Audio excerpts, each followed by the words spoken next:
Bonjour à toi qui m'écoute, c'est Mathilde Ravry-Novak et je vous sollicite, chers contributeurs, pour un projet, d'habitat participatif avec, des terres agricoles sur lesquelles nous pourrons, faire, de l'élevage, du maraîchage et de l'arboriculture. J'aimerais aussi de l'horticulture, de l'apiculture.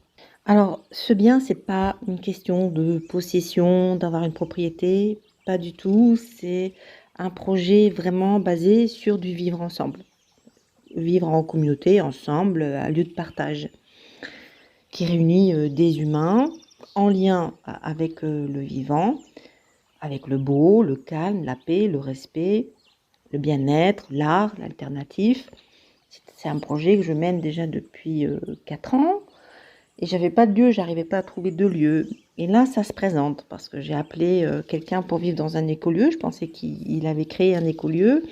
Il a pas pu créer son écolieu, mais il me disait qu'il était sur un autre projet. C'est là qu'il m'a soumis cette proposition d'habitat participatif.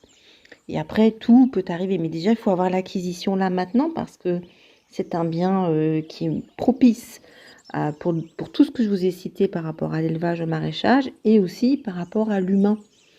Donc, il faudrait que ça soit urgent pour avoir cet argent, ces 180 000 euros qui me manquent. Le lieu se passe dans les Vosges alsaciennes. Je ne peux pas encore vous donner le nom, le lieu, etc. parce que on ne veut pas que ça soit divulgué. Vu que c'est un bien qui est pas trop cher, qui est accessible, on voudrait pas qu'il y ait des promoteurs qui se l'arrachent alors il y a un projet humain tellement beau là à mener pour un nouveau monde, hein, pour une nouvelle façon de vivre ensemble. Parce qu'il y a des personnes qui n'ont pas, comme par exemple moi, je n'ai pas les 180 000 euros, donc il y aura d'autres personnes dans ma situation, et donc ça serait pas mal de se réunir et puis de vivre dans l'alternative, dans le respect des animaux, dans le respect de la nature et dans le calme. Alors le projet, tout contributeur de toute façon pourra venir les week-ends, les vacances, il faudra qu'on s'organise, hein. Il y a toujours une question aussi d'organisation. Dans le projet, il y a le fermier, il y a sa femme. Le fermier, il a des vaches, il fait du fromage avec ses vaches.